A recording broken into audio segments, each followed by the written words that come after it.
Assalamualaikum warahmatullahi wabarakatuh. Di tugas kali ini, kami akan membahas salah satu tes bakat, yaitu tes kemampuan diferensial. Nama anggota kelompok, saya, Ananda Salsabila. Yang kedua, Dian Paradila. Yang ketiga, Fiona Moratipani. Pada awalnya, tes ini dikembangkan di Fakultas Psikologi UI pada tahun 1966 dengan nama Tes Intelijensi Umum.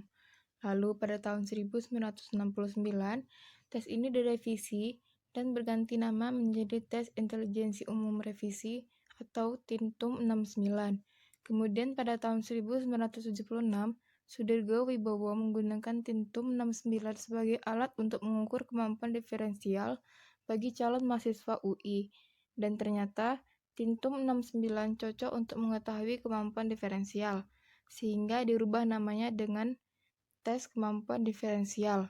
Tes kemampuan diferensial ini disusun berdasarkan teori Multiple Factor of Intelligence yang dikembangkan oleh L.L. Thurston dan T.G. Thurston pada tahun 1941.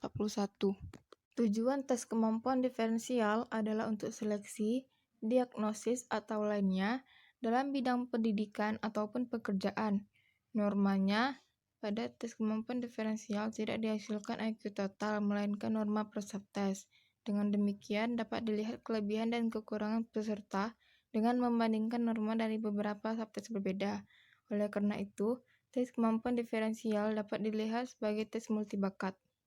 TKD terdiri dari 300 soal yang terbagi ke dalam 10 subtes berbentuk pilihan ganda dan isian. Tes ini dapat disajikan secara keseluruhan, satu seri atau terpisah tiap subtes. TKD sendiri secara teknis hanya menggunakan 5 aspek kecerdasan, yaitu verbal comprehension atau kemampuan verbal, number atau kemampuan mengolah angka, space atau kemampuan dalam hubungan spasial atau hubungan antar ruang, perceptual speed atau kemampuan perseptual yang cepat dan efektif, I atau R induction general reasoning, kemampuan melakukan penalaran. Macam-macam subtes. Pertama, pengertian umum, aspek verbal 10 soal. 2, menyelesaikan kalimat, aspek verbal 40 soal. 3, analogi verbal, aspek verbal 40 soal. 4, pernyataan-pernyataan, aspek penalaran 20 soal. 5, hitungan, aspek angka 20 soal. 6, deret angka, aspek penalaran 30 soal. 7, melengkapi kalimat, aspek verbal 20 soal. 8, mencari ketersamaan, aspek penalaran 20 soal. 9, menyusun potongan-potongan gambar, aspek spasial 20 soal. Dan yang terakhir, membedakan antara dua gambar, aspek persepsi 80 soal. Sebelum tester orang percobaan melaksanakan tes ini, hendaklah tester mengemukakan petunjuk umum sebagai berikut. Tester tidak diperkenakan membuka buku persoalan sebelum ada perintah dari tester. Tester tidak diperkenankan menulis atau mencoret apapun dalam buku persoalan. Jawaban tester dituliskan dalam lembar jawaban khusus. Pada setiap persoalan akan didahului oleh penjelasan-penjelasan dan perintah-perintah dari tester. Hendaknya tester mendengarkan dan memahami sebaik-baiknya penjelasan-penjelasan dan perintah tersebut.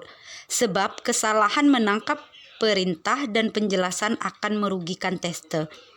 Tester hendaknya mulai dan berhenti secara bersama-sama sesuai dengan perintah dari tester. Setiap persoalan atau tes mempunyai batas waktu tertentu.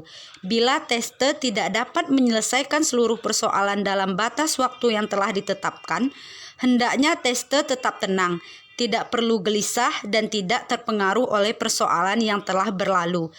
Berpikir jernihlah untuk mendengarkan perintah-perintah berikutnya. Tester diminta untuk menuliskan nama dan tanggal pemeriksaan tes di lembar jawaban. Demikianlah presentasi dari kelompok kami. Sekian dan terima kasih. Assalamualaikum warahmatullahi wabarakatuh.